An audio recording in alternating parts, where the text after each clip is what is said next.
अस्सलामुअलैकुम वरहमतुल्लाहि वबरकातुहू। आज के दौर में बहुत से लोग मेहनत तो बहुत करते हैं, लेकिन फिर भी घर में सुकून नहीं होता, कमाई में बरकत महसूस नहीं होती और खर्चे बढ़ते चले जाते हैं। लेकिन इस्लाम हमें ऐसे खूबसूरत तरीके सिखाता है जिनसे अल्लाह हमारे रिस्क में बरकत देता है, दिल में सुकून देता है और जिंदगी को आसान बना देता है। आज हम जानेंगे रिस्क में बरकत के 7 इस्लामी तरीके।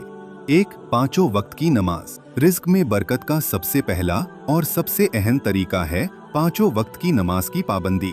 नमाज सिर्फ इबादत नहीं, बल्कि अल्लाह से हमारा सीधा रिश्ता है। जब इंसान अपने रब के सामने झुकता है तो अल्लाह उसके लिए आसानी के रास्ते खोल देता है।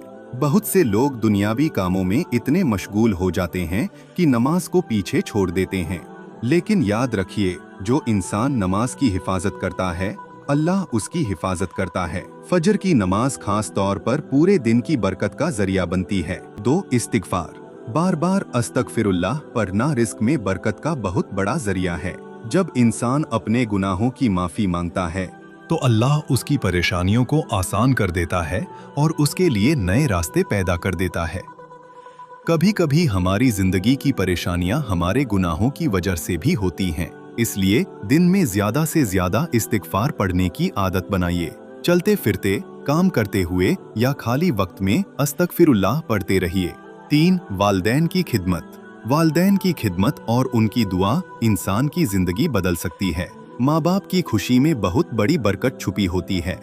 जो इंसान अपने वालिदैन की इज्जत करता है, उनकी मदद करता है और उन्हें खुश रखने की कोशिश करता है, अल्लाह उसके रिस्क में बरकत देता है। अगर आपके वालिदैन बूढ़े हो गए हैं तो उनके साथ नरमी और मोहब्बत से पेश आइए। उनकी छोटी छोटी जरूरतों का ध्यान रखिए और उनकी दुआ लेने की कोशिश कीजिए। 4. सदका।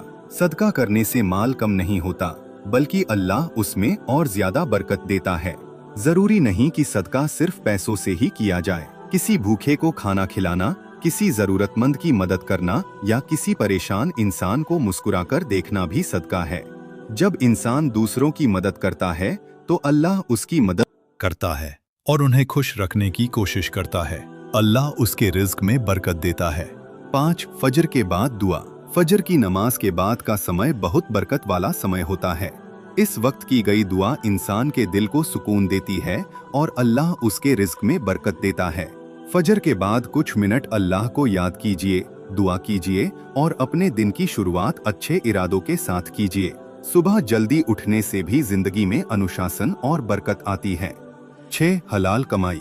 हमेशा हलाल और ईमानदारी की कमाई करें। झूठ, धोखा और हराम कमाई से कुछ समय के लिए फायदा जरूर मिल सकता है, लेकिन उसमें बरकत नहीं होती।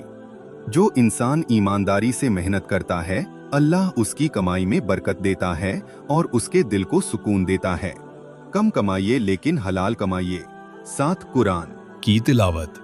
रोजाना कुरान की तिलावत करने से घर में रहमत और बरकत आती है।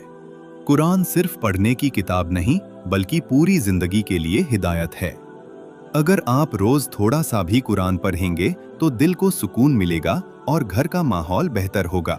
सुबह या रात में कुछ वक्त कुरान के लिए जरूर निकालिए। अगर आप नमाज, इस्तिगफार, वालिदैन की खिदमत, सदका, हलाल कमाई और कुरान की तिलावत को अपनी जिंदगी का हिस्सा बना लें तो इंशाअल्लाह अल्लाह आपके रिस्क में बरकत देता है।